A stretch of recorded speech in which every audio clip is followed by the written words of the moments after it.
Hi John, how are you? I'm fine. What about you?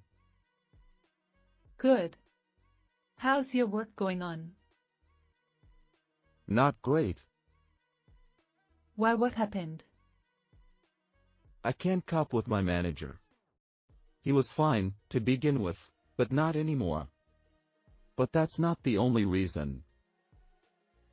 Then, Also, the commute time to the office is just too much, and I don't foresee a shift to a closer location in this organization.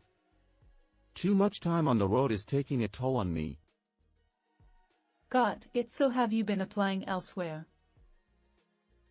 I am, but the road of sending resumes and cover letters has so far not yielded much. It seems they're disappearing into a black hole, with little to no response coming. Do you know persons in the industry who can help me land interviews? Sending resumes cold doesn't work well. Often, I don't recall a contact in your industry, but let me try through people I know. I'll tell you.